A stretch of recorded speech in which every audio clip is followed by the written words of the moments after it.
before we can actually discuss these different magnetic materials, we need to very briefly talk about slightly more about the magnetization vector M itself. Okay. Now before doing that, finally let us look at the relationship between B and H. B is mu 0 into H plus mu 0 into M, but if you take M is equal to chi M into H, this becomes mu 0 chi M into H, and this becomes mu 0 into 1 plus chi M, and you can call this factor in brackets as mu R, the relative permeability. And this relative permeability has this different values for different type of materials. For ferromagnetic materials, which are what you normally mean when you call a magnetic material, mu R is very large compared to 1. Okay, it's a very large value of mu R, and this is the reason why they can actually generate magnetic fields. Okay. Of course, above a certain temperature ferromagnets lose their magnetism, but we do not worry about that now. It turns out that all materials in nature are intrinsically diamagnets. Okay. The diamagnets are characterized by having their mu R values actually less than but very close to 1. When can mu R be less than 1? When chi M is negative, okay, but it is very close to 0. So that the overall mu R is very close to 1, but it is actually slightly less than 1, about 0.999. That would be a value for a diamagnet. Okay. And finally you have paramagnets. Okay. Paramagnet materials have a value of mu R which is greater but very slightly greater than 1. Chi M is positive here, but it is very nearly equal to 0. Okay. So if you look at the graphs for chi M versus H, chi M for a diamagnetic will be negative, chi M for paramagnet will be positive, and that of the ferromagnets it would be large. Okay. So this is how you differentiate between these three class of materials. We will consider diamagnets, paramagnets and ferromagnets, but before doing so we need to consider a small detail about the magnetization vector M. Now recall B given by mu 0 H plus M. Okay. I also know from the point form of Gauss's law for magnetic fields that del dot B is equal to 0, which means that applying the divergence on both sides you get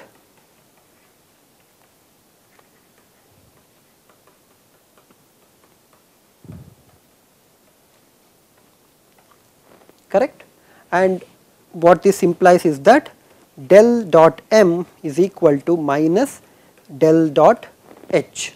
Okay. In a permanent magnet what happens is that there are no any external currents. Okay. So if you look at the relation Ampere's law, it becomes clear that H dot dl will be equal to 0 because there are no currents to enclose. This equation is actually true even when you consider a magnet. So this is a permanent magnet that I am considering. Even if your loop goes through some area of the magnetic material inside, there will not be any current enclosed, and therefore this integral of H dot dl will still be equal to 0. Okay.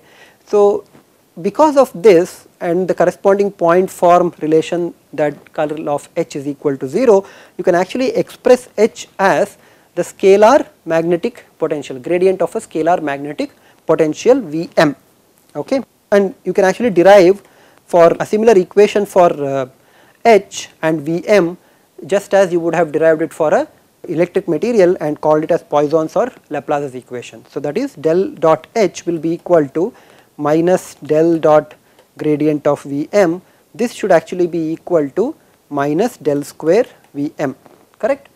And you also know how to solve this del square Vm is equal to minus del dot H. So you have this Poisson's equation which is del square Vm is equal to minus del dot H, and del dot H is actually equal to minus del dot M. So del square Vm will be equal to del dot M, right. If you think of this as some charge density, magnetic charge density rho m, then the expression for Vm, the magnetic scalar potential, will be minus 1 by 4 pi integral of rho m, okay, at the source point dv prime divided by r minus r prime. Why is there a minus sign here? Because if you remember the solution for electric potential, del square V is equal to minus rho V, right, rho V by epsilon 0, you would have seen that there was no minus sign there. So because there is no minus sign in this expression, del square Vm is equal to del dot m, this expression will be having a minus sign. Okay. Of course, rho m of r prime is actually divergence of the magnetization vector m. So clearly what we have is del dot m is equal to rho m, the volume magnetic charge density. Okay. So with Vm written in terms of the magnetic charge density or equivalently in terms of the magnetization vector del dot m, and this dash actually indicates that this is considered to be the operator with respect to the field, sorry, with respect to the source and not with respect to the field. So you have dV prime divided by 4 pi r minus r prime. This would be the magnetic potential at the field point r. For a magnetic material, okay, turns out that m is equal to 0 outside of the material. So if you consider a magnetic material, m is equal to 0. Okay. This poses a slight trouble in interpreting this equation. Why? Consider a certain magnetic material, okay, and there is in the interior, if you consider any volume element dV prime, and you are looking at the magnetic field at this point r, right. So you can with respect to all of this measured with respect to the origin r, then this is r minus r prime. Again we are going to assume that this r is much larger than r prime, that is we are looking at a very far away distance from the magnetic material. Okay. Now if your volume element lies entirely inside the magnetic material, then this is no problem. Okay. So your equation can be split into two ways. One equation simply works inside, so volume interior, where it has del dot m prime, okay, r prime dV prime, okay, divided by 4 pi r minus r prime. There is no problem here. So you are looking at the value of m prime or rather del dot m prime at this point at r prime, and then you are summing the contributions because of this interior volume magnetic charge density. However, at the surface what happens is that you are now in a slightly difficult position, because magnetic material is 0 outside, but magnetization for the magnetic material is 0 outside, but magnetization inside is not 0. So there is some sort of a jump discontinuity that is happening. To consider the jump discontinuity, to describe how to work around with that one, you imagine a very small shell, okay, that you are placing. This shell has a width of dn, which is the direction, which is the small change along the normal to the surface. At each point of this magnetic material there is a normal to the surface, and around that normal to the surface imagine that there is a very small distance dn, okay, and there is a area of this shell itself to be dA. So what is the volume of this thin shell? The volume of this thin shell is dn into dA, and this integral we have done, one part of the integral was entirely in the interior, and there is a next part of the integral which is on the shell, which is essentially the surface integral that you have. Again the integrand will not change, so this would essentially be the same integrand, except that you are integrating with respect to dn dA rather than dV prime, correct. And remember, magnetization is completely 0 outside the magnets, and it would be non-zero inside. So there is that jump discontinuity. If you are lucky, then the jump discontinuity would be of this form.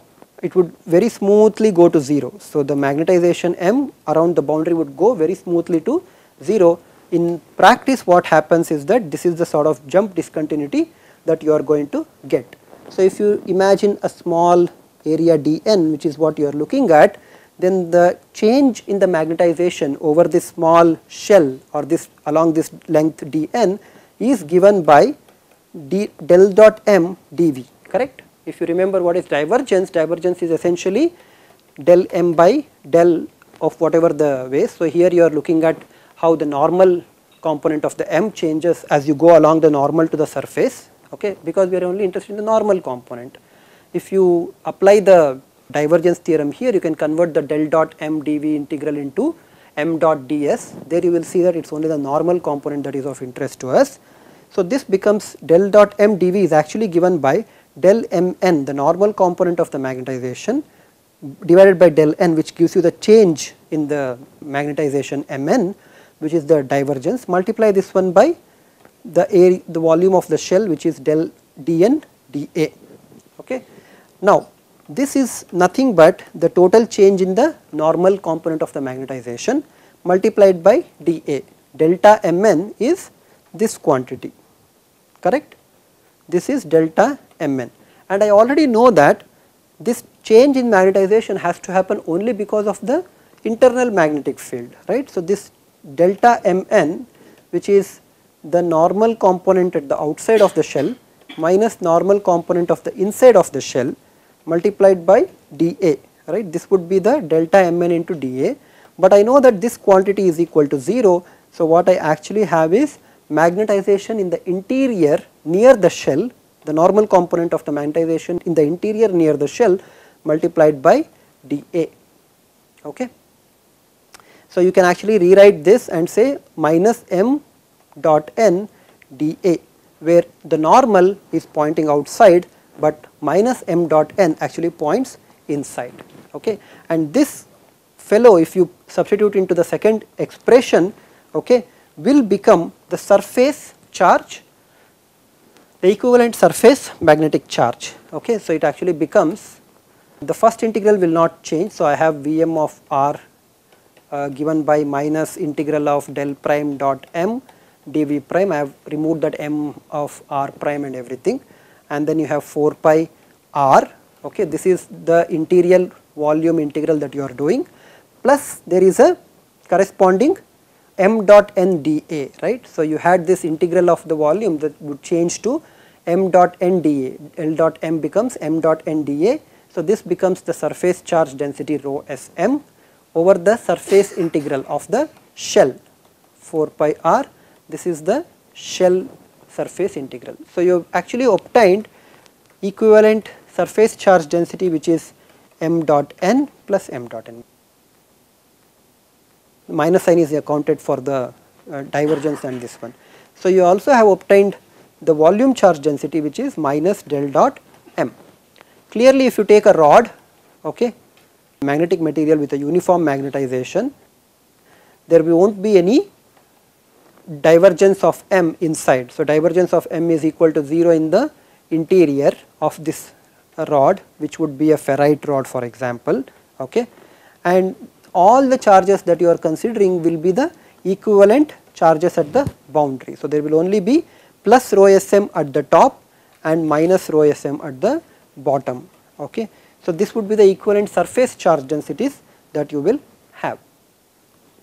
We have talked about magnetization, magnetic dipole moment, and we have talked about equivalent magnetic charges and equivalent magnetic volume charges and surface charges. An exactly similar equivalent relationships can be written for currents as well. Okay. So in that case, you will see that it would essentially turn out to be an inside volumetric current, okay, and on the surface there will be a current density, the surface current density or the sheet current. Okay. I am not going to do that part of the development. For us this is sufficient. Okay. This part is sufficient, so we are not going to look at that other one. All right. We will now study the 3 type of magnetic materials, okay, that we talked about in the last module. So our module here talks about magnetic materials, primarily concentrating on diamagnets, okay, diamagnetic materials. Paramagnets we will just give you the brief idea, and ferromagnetics also we will give you the brief idea, because these ferromagnets are a subject of their own, they are pretty huge subjects of their own. Okay. Consider a diamagnet. We have talked about a diamagnet and we have said that a diamagnet is a material which exhibits almost no magnetization. Okay, they are not magnetic materials. Their magnetic susceptibility is actually close to 0, but of course it is slightly negative. Okay, so it is negative going but very close to 0, which implies that the relative permittivity of these materials, or sorry, relative permeability of these materials is actually less than 1, but it, of course it is very close to 1. Typical values include 0.999 or 0.99995. Okay. So there is very small amount of value of mu r less than 1, and these magnets or these materials are not at all magnetic material. So if you actually take a diamagnetic material, okay, and you have a magnetic material that is permanent magnet producing magnetic fields, what will happen with this diamagnet is that it would, the fields would actually curl around and go outside of that magnetic material. Okay. So the diamagnet, for this reason we actually say that a diamagnet expels magnetic fields. Okay. Very extreme case of a diamagnet is that of a superconductor.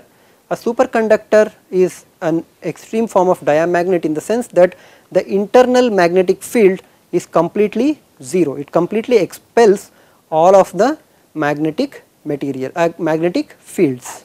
Okay. So what could be the reason for such a behavior? Why is chi m negative? To really understand the origins of negative susceptibility, you need to actually look at quantum mechanics, but you can go reasonably far by talking about the classical electromagnetic theory and applying it to understand diamagnets. Okay. So we are going to do that one. A diamagnet essentially has no permanent magnetic materials. Even when you apply an external magnetic material, it does not really get magnetized. Okay. And the reason is that the magnet material actually consists of tiny current loops, as we said, and these current loops are all because of the electron which is circulating the nucleus, right. So you have an electron which is circulating the nucleus. Okay. The magnetic moments are completely randomly oriented, they are not arranged in any form of an alignment, there is no inherent arrangement of the dipoles. Okay.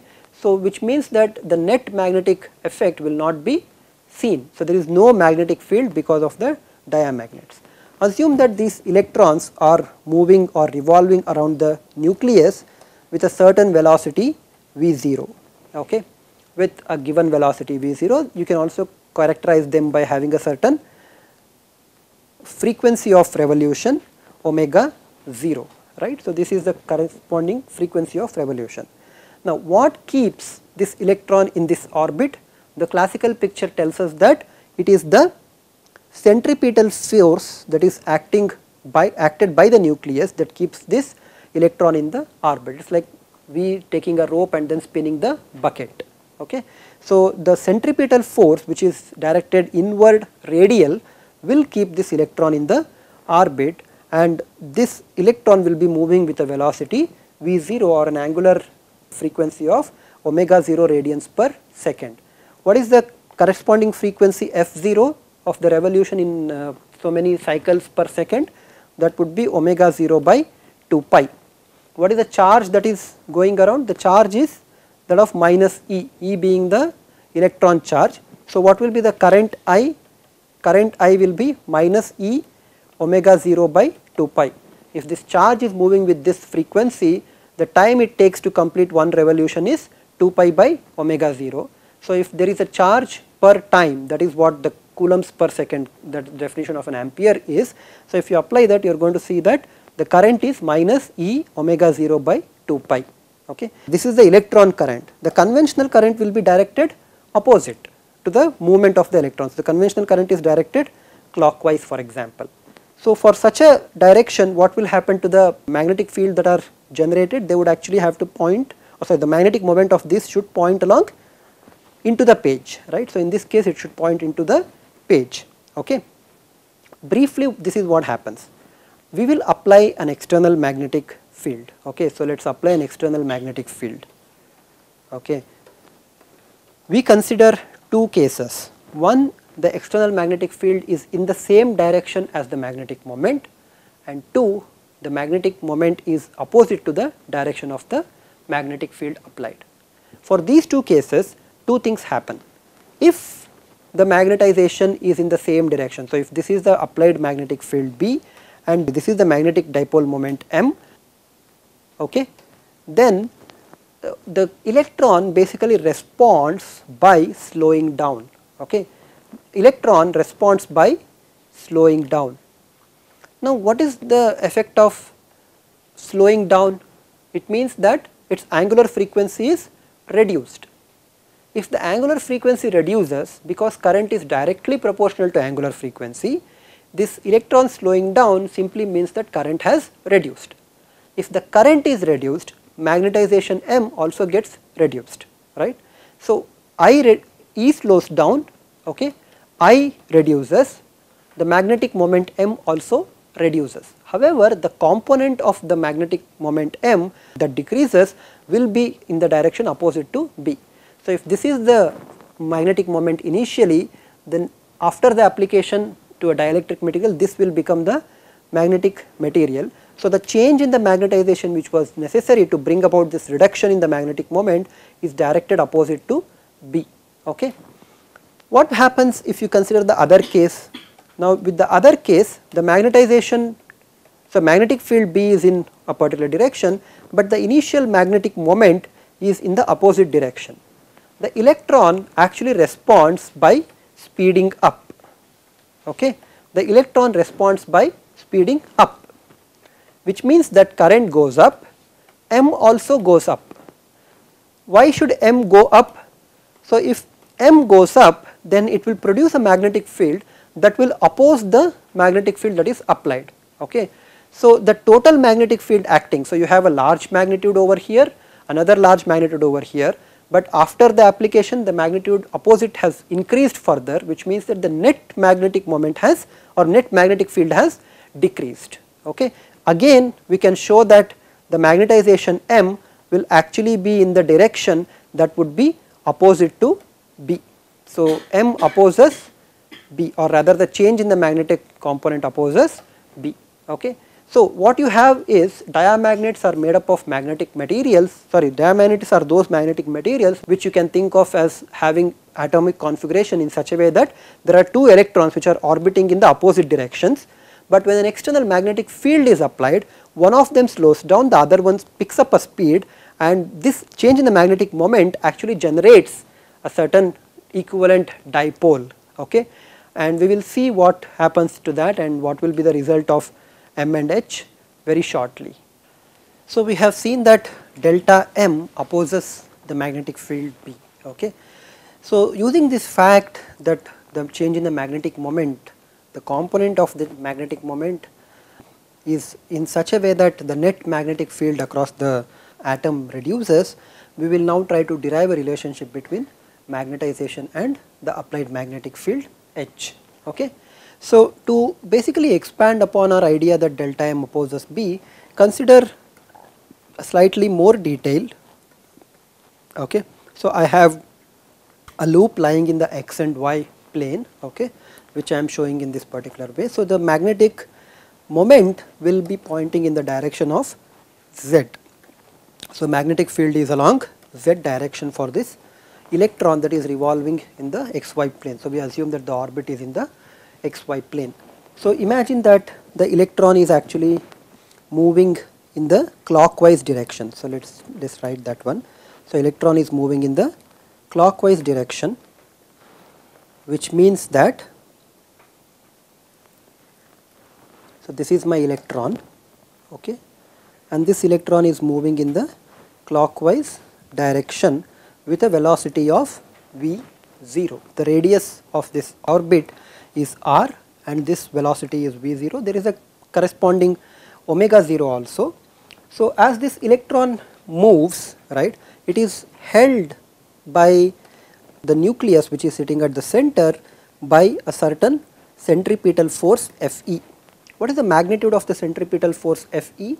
First of all, Fe is in the direction of radial, so it is along minus r hat direction, okay, and this centripetal force is basically mass of the electron me into its acceleration omega 0 square into r. Now here is a slight conceptual point that you have to note down. This electron mass is not exactly equivalent to the physical electron mass. This is the effective mass of the electron. Okay. When you consider multi-electron atoms, it turns out that you have to consider the Coulomb field that exists between the electrons themselves. Electrons are arranged in certain shells, and these electrons in different shells will actually have a Coulomb field in between. So, there is essentially only an effective field that you are going to see, and that effective field is captured by specifying the effective mass, okay, rather than the physical mass of the electron. Anyway, that is a minor point of note that we wanted to write down. So, this centripetal force is actually directed inwards, and its magnitude is me omega 0 square r, and this is the one that is responsible for holding the electron in the orbit. This is the classical picture. This is the one that is holding in this one. Now, the electron itself is moving in the direction of minus phi hat, correct? This is because the phi would actually correspond to clockwise, counterclockwise direction. We have assumed that electron is going in the clockwise direction. So, V0 is going along minus phi hat. Now, if I apply a magnetic field in the z direction, okay. So, I will apply a magnetic field in the z direction. Now, is this consistent? The magnetic moment is along z direction. Let us look at this. While the electron is revolving clockwise, the conventional current actually flows in the anti-clockwise direction, counterclockwise direction, and the magnetic moment for this would be along z direction, right. So, x to y, the magnetic moment should be along z direction. So, all our signs at this point are correct. Okay. Now, with V0 going along minus phi hat direction, there is a second force that gets acted on the electron the moment you supply a magnetic field. The moment you apply a magnetic field, there will be a magnetic force set up, and this magnetic force is given by minus E V cross B, correct. V is the velocity of this electron, E is minus E is the charge on the electron, and this is the magnetic force that is set up on the electron because of the applied magnetic field B. So, what direction Fm will be?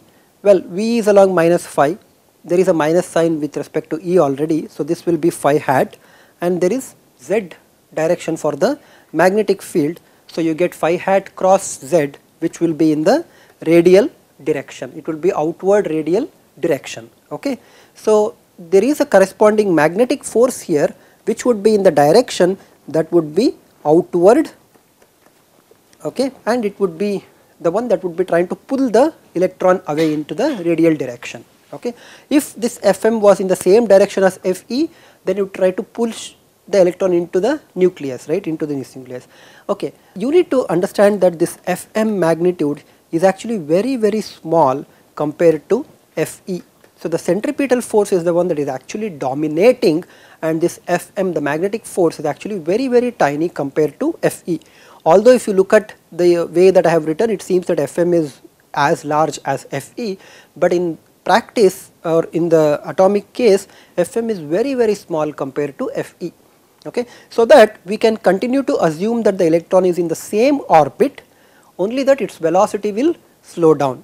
Why should its velocity slow down? Because the angular momentum is a velocity dependent quantity, right, and this angular momentum has to change because the force acting on this has changed. The total force acting on the electron has changed, which changes the angular velocity or the angular momentum. Angular momentum change means angular velocity change because the radius of the orbit has not been changed. Okay. So, there is essentially a total force now of Fe plus Fm or Fe minus Fm, depending on whether Fm is in the same direction as Fe or in the opposite direction of Fe, right. Okay. So, for our case, Fm is in the opposite direction to Fe, and Fe is larger for us, we have assumed. So, the total force acting on this electron is Fe minus Fm. This must be equal to me into A, which is by Newton's law, mass into acceleration. So, what is the acceleration? Omega square r, right. So, this is me omega square r. What would be Fe? Fe is me omega 0 square r. What is Fm? Well, Fm magnitude is E omega r and applied field B. This is the magnitude of the magnetic force, right. Now you might have seen here that I actually have two different omegas, right. So you would actually ask me, why am I using two different omegas? Remember, before the magnetic field is applied, the force acting on the electron is just Fe, and because of that, that is characterized by an angular velocity omega 0, okay, and that is what the centripetal force is depending on. The centripetal force is depending on the physical act of this electron moving around the circle or the orbit, and that value is me omega 0 square into r.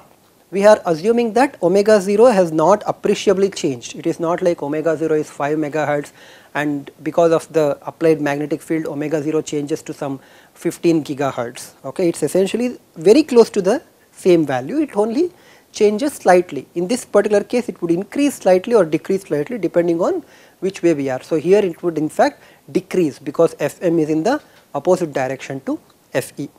So after the application, the magnetic field is actually dependent on the actual angular velocity omega. So that is why we have two different omegas into this expression, but remember that omega is very close to omega 0.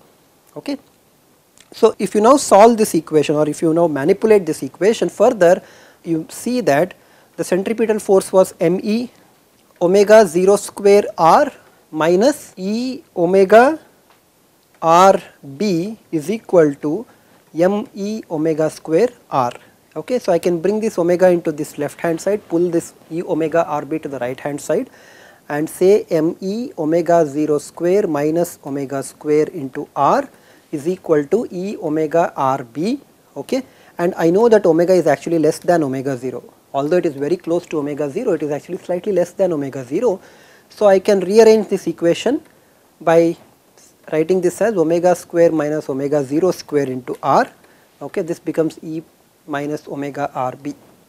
Now because omega is very close to omega 0, and omega square minus omega 0 square can be written as omega plus omega 0 into omega minus omega 0. Let us call this change in the angular velocity as delta omega, and because omega is very close to omega 0, the sum of this would essentially become 2 omega 0. Okay, it is like 10 and 10.01. The difference between the two will be 0.01, but 10 plus 10.01 is very close to 20, that is 10 into 2. Okay. So this must be equal to minus e, and we are going to assume that omega is very close to omega 0, so this would be omega 0 r b. Okay. So omega 0 can be cancelled on both sides, r goes away on both sides. Okay. So luckily what we are now left is delta omega is minus e by 2 me into b. This is the reduction in the angular velocity when magnetization and the magnetic moment are in the same direction. By following a similar logic, okay, you can actually see that when the magnetization is initially opposing, or the magnetization is in the magnetic field is in such a way that it opposes the initial magnetization m, or the magnetic dipole moment m, then this delta omega actually becomes plus. Okay. So delta omega can be minus or plus, and if you look at the magnitude, of course magnitude of change delta omega will be Eb by 2me. Keep this in mind, because later we will see that this has a certain additional effect on the materials. So we have written down what is angular velocity, but what we want is magnetic moment, correct? Magnetic moment is now because of the change in the current, right?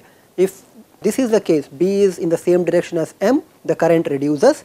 In the other case, the current increases. In any case, the change in the current is given by minus E delta omega by 2 pi, delta omega being the change in the angular velocity divided by 2 pi is the frequency multiplied by minus E, and the magnetic moment change delta M will be the change in the current into the area of the orbit. Right, the area of the orbit is pi r square, pi goes on both numerator and denominator. So you have now minus E, okay, and if you are considering the case where delta omega is negative, the magnitude of delta m becomes minus of minus, that becomes plus, and you get E square b r square divided by 2me into 2 is 4me. Okay, this is the net magnetic moment that you see for this case where B and M are in the same direction. In the other case where B and M are in the opposite direction, delta M will have the same magnitude, but it will still be opposite to the B direction, right. We have seen that one. So, in terms of the vector, delta M can be written as E square mu 0, right, this is B and H relation, R square H divided by 4m E. And if there are n such magnetic dipole moments per unit volume, so n is dipole density or number density, dipole number density, number of dipoles per unit volume, then the magnetization M can be written as n into delta M, which is, or rather a minus n into delta M, oh sorry, yeah, sorry, here I have to put a minus sign here, delta M, the magnetic moment is actually minus E square mu 0 R square by 4 m E into H. So, M is equal to minus n E square mu 0 R square divided by 4 m E into H, and clearly this quantity that we have written here will be the susceptibility chi m. And we now see that susceptibility is independent of temperature, okay, this is the characteristic of a diamagnet. Susceptibility is independent of the temperature and it is basically negative and proportional to H, independent of H, so that mu value will be some 1 minus n E square mu 0 R square by 4 m E, and that mu will be less than mu 0, right. So, we have shown that for diamagnetic materials this chi m will be negative. Now, there is one additional thing that you must have realized what was happening in this entire development. We have sort of seemed to saying that, well, there can only be two directions that we are considering, in one where the magnetic moment is aligned with B or magnetic moment is opposite to the B, right.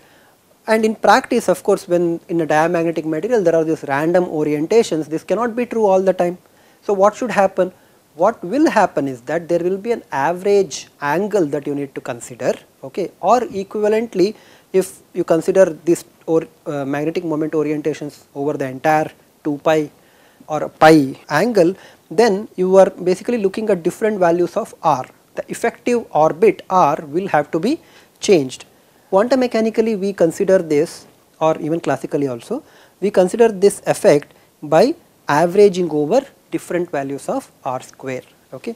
So, this averaging, when you do it for a diamagnetic material, turns out that chi m is so small, very close to 0. So, this averaging or the averaging over the random oriented dipoles shows that the average will be 0, okay, and because of this reason the value of mu r is slightly less than 1, okay. So, this is all about diamagnetic materials, except one small additional factor that we wanted to talk about. Well, we have the orbit spinning, electron circulating in an orbit, right. When we applied a magnetic field, there will also be a torque on the electron, correct. What would be the effect of the torque? So, if you imagine a loop and then you imagine applying a uniform magnetic field, the effect is to actually tilt the loop, correct. So, there will be a tilt in the loop itself, the electron is now revolving, the loop itself will tilt and the magnetic moment vector M will be actually performing a precession, okay. So, if this is the external magnetic field that you have applied, okay, there will be a tilt in the orbit of the electron, okay, such that the magnetization vector M, which is basically the sum of or the net effect of all the dipoles inside that magnetic material, will itself start to change, okay.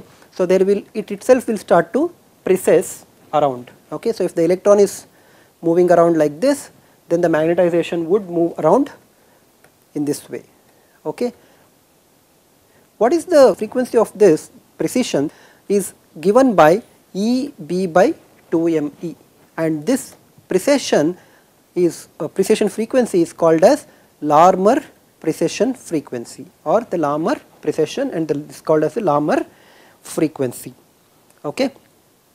So, this was all about diamagnetic materials.